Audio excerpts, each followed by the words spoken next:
Yeah, okay madam. Good morning Srinivas Chowdary గారు.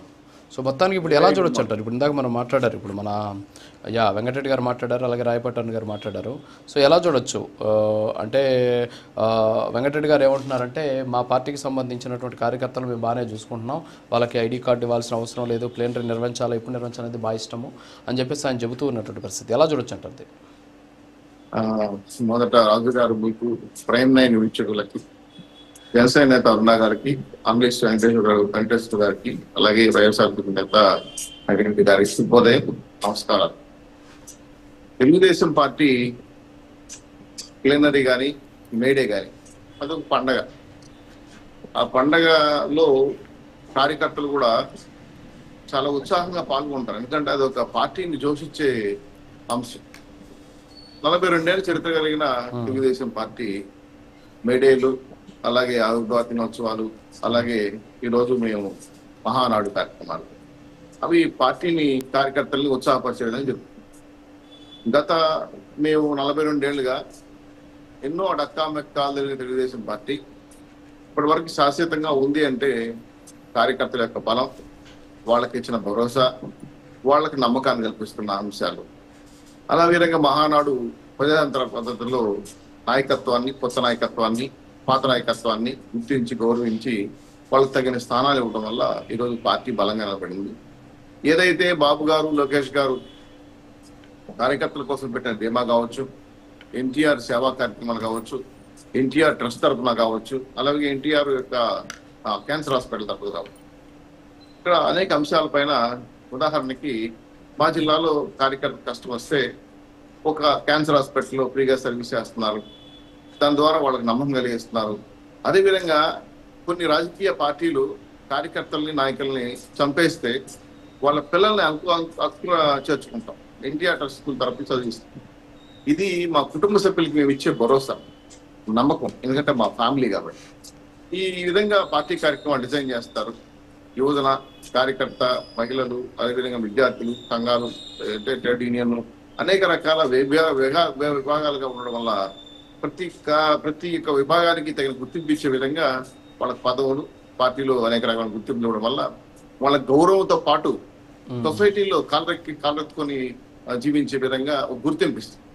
ఇది మహానాడు ద్వారా ఇస్తున్నటువంటి తెలుగుదేశం పార్టీ గొప్ప కార్యక్రమం. ఇప్పుడు చాలా మహానాడు జరుగుతున్నాయి. రేపు మేలో 26, 27, 28 కడపలో మహానాడు జరుగుతుంది. అదేవిధంగా ఈరోజు జనసేన కూడా ఆవిర్భావ దినోత్సవం జరుగుతాం.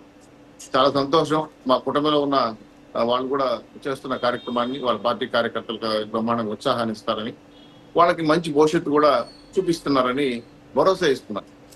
ఇదంతా కూడా ఏంటంటే ఎన్నికల్లో భాగంగా పార్టీని, పార్టీ కార్యకర్తలని ఈరోజు మేము మాతో ఉంటూ మేమే ఉన్న వాళ్ళకి అని చెప్పడానికి భరోసా. ఇప్పుడు మేము వైఎస్ఆర్సీపీ గురించి మాట్లాడమన్నారు. మాకు ప్లేనరీ లేదు, శాశ్వత అధ్యక్షుని పెట్టుకుంటారు, మీరు డిసైడ్. ఎలక్షన్ కూడా దాన్ని రిజెక్ట్ చేసింది. అదేవిధంగా మీ ఇష్టంగా విజయలక్ష్మి గారిని గౌరవాధ్యక్షులు తీసేశారు. మరి కొత్త నాయకులంతా వచ్చారు. పాత నాయకులు విజయసాయి రెడ్డి లాంటి వాళ్ళు నెంబర్ 1, నెంబర్ 2 స్థాయిలో వాళ్ళు వెళ్ళిపోతున్నారు. వాళ్ళ పార్టీని సమీక్ష చేసుకోరు, పార్టీ ఎందుకు ఓడిపోయిందో డిస్కస్ చేసుకోరు. మీరు మీ గురించి మాట్లాడకూడదు అంటే మీరు చెప్పరు కాదు, పబ్లిక్ డొమైన్ లో ఉన్నారు. మీ పార్టీ గురించి పార్టీలో, ప్రజల్లో మాట్లాడతారు, దానికి సమాధానం చెప్పుకోవాలి. ఎందుకంటే కార్యకర్తలుగా ఈరోజు వాళ్ళ పార్టీని వదిలేసి ఇతర పార్టీల వైపు చూస్తున్నారు, భరోసా లేదు. అలాగే మీ పార్టీ యొక్క ఆవిర్భావ దినోత్సవం కూడా ఇతర పార్టీ, ఆయన ఎవరు విజయ్ కుమార్ అంటే ఎవరు, ఆయన పేరు అతని నుంచి పార్టీ తీసుకున్నారని చెప్పి సమాచారం. ఆయనకి ఏదో మళ్ళీ పదవి ఇచ్చారు, మళ్ళీ ఆయన ఉన్నాడో లేదో కూడా తెలియదు. సో టోటల్ గా జగన్మోహన్ రెడ్డి గారు ఈ యొక్క వివాహాలు నడపడంలో కానీ, పార్టీ అంతర్లీనంగా ప్రజాసంవేదనలు నడపడం కానీ ఉండవు. జనరల్ గా ఎవరిని పరామర్శిస్తారు? జైల్లో ఉండడం పరామర్శిస్తారు, లేదంటే నా చంపేసో గొడవ పడిని నేను ఒకటి అడుగుతాను. అనంతపురంలో ఒక కార్యకర్త వాళ్ళు కొట్టుకొని చనిపోయినారు, ఆయనకి ఏమైనా సాయం చేశాడా? నేను గతంలో విన్నానండి. రాజు గారు మీకు గుర్తుందో లేదో, దీంట్లో మన పాదయాత్రలో ఏదైనా కష్టం వచ్చి రైతులు ఏదైనా దగ్గరికి వస్తారు, మాట్లాడతారు. మా ప్రభుత్వం అధికారంలోకి వస్తే మీకు చేస్తాం, మా ప్రభుత్వం అధికారంలోకి వస్తే మేము చేస్తాం అని చెప్పాడు. కానీ ఆయనగా రూపాయి ఇచ్చిన సంఘటన ఎక్కడ కనపడలేదు. ఇప్పుడు జనసేన నేత ఉన్నాడు, రైతుల ఆత్మహత్యల్లో బాగా చెల్లించిపోయి సొంత డబ్బులు ఖర్చు పెట్టాడు, ప్రతి నెలా డబ్బులు ఇచ్చాడు ఆయన.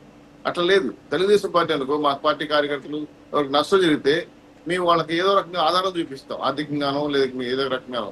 అటువంటి భరోసా ఇస్తున్న పార్టీ ఎందుకు ఉంటుందంటే, ఉండాలంటే అది పబ్లిక్ లో ఉండాలి, పబ్లిక్ లో నమ్మకాలు కలిగించాలి, కార్యకర్తల పైన భరోసా ఇవ్వాలి, వాళ్ళకి గుర్తింపు ఇవ్వాలి, గౌరవం ఇవ్వాలి, తలెత్తుకొని తిరిగే విధంగా పార్టీ గుర్తిస్తారు. కాబట్టి నాకు పార్టీ కోసం పనిచేస్తాననే భావన 42 ఏళ్ల చరిత్ర కలిగిన తెలుగుదేశం పార్టీ ఉంది అంటే కారణం ఏంటంటే వెనకాల పార్టీ మాకు అండగా ఉంటుందని నా ఉద్దేశం.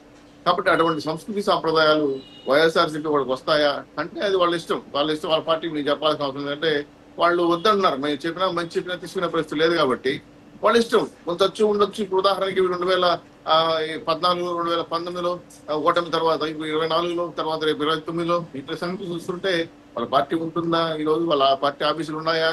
ఇప్పుడు పార్టీ కార్యాలయం ఎక్కడ కర్ణాటకలో ఉందా లేదా ఎక్కడ ఉందా మాకే తెలియదు. వాళ్ళ కార్యకర్తలు అడుగుతున్నారు. కాబట్టి జగన్మోహన్ రెడ్డి కూడా అందుబాటులో గతంలో కార్యకర్తలు కలవాలని పోతే సెల్లు తీసి పారేసిన సంఘటనలు ఉన్నాయి, అలాగే కలవలేకుండా చూసిన సందర్భాలు ఉన్నాయి. ఒక 7 అంచెల ఇది ఉంది, సిస్టమ్ ఉంది. దాన్ని దాటుకునే కార్యకర్త జగన్మోహన్ రెడ్డి ఆయన కష్టాలు ఇబ్బంది పడతాయి.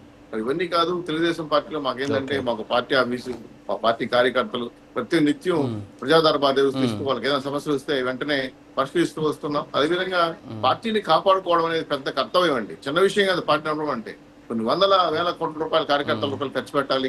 ప్రజల కోసం అనేక నష్టాలు పడుతుంటారు, కేసులు పడుతుంటాయి, గొడవలు పడుతున్నారు, చంపేస్తున్నారు, ప్రత్యర్థులు కూడా చంపేస్తున్నారు. ఇప్పుడు అందరికి కూడా మనం భరోసా ఇవ్వాలంటే రోజు దాకా జగన్మోహన్ రెడ్డి గారు కార్యకర్తలు కోల్పోతున్నారు, కార్యకర్తలు కాపాడుకోలేకపోతున్నారు అంటే వాళ్ళకి ఇవ్వాల భరోసా. ఇప్పుడు తిరుపతిలో మాలాంటి మా పార్టీలో కొంతమంది చేరారు, వచ్చి జనసేన కొంతమంది ఏం చెప్తున్నారు, వాళ్ళు మాకు సరే గుర్తింపు ఇవ్వలేదు, మేము చాలా రోజులుగా ఉన్నాం పార్టీలో, వదిలేస్తున్నాము అని కార్పొరేటర్లంతా మారారు, పార్టీ జనసేనలో చేరారు.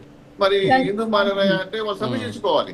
ఏం చెప్పాలి చెప్పండి, మాకు అవసరం లేదా, మీ పార్టీ మాకు అవసరం లేదా అని ఒకటి చెప్పాలి. లీడర్లు ఏమన్నారంటే చివరికి ఎమ్మెల్యే గారు ఉన్నారండి, ఎమ్మెల్యే గారు అన్ని చేస్తారు, మా కార్పొరేటర్ మేము అవసరం లేదు, ఉత్సవ గ్రహాలు అయిపోయినా చెప్పి కూడా మారిపోతున్నారు. సో ఈ విధంగా కింద నుంచి పై వరకు ఎమ్మెల్యే స్థాయి, ఎంపీ స్థాయి, రాజ్యసభ స్థాయి. ఒకప్పుడు మాకు రాజ్యసభలో స్థానాలు లేవనేవాడు, ఒకప్పుడు ఎమ్మెల్సీ స్థానాలు లేవన్నారు. ఇప్పుడు చివరికి వాళ్ళు బళ్ళు అవుతాయి, వాళ్ళు అవుతాయని చెప్పుకునే పరిస్థితుల్లో ఉన్నాం ఈ రోజు. కాబట్టి జవసత్యాలు పార్టీ ఉండాలి అంటే పార్టీ కోసం భరోసా ఇవ్వాలి, కార్యకర్తలు నమ్మకాలు ఇవ్వాలి, కార్యకర్తలకు గుర్తింపు ఇవ్వాలి, గౌరవం ఇవ్వాలి.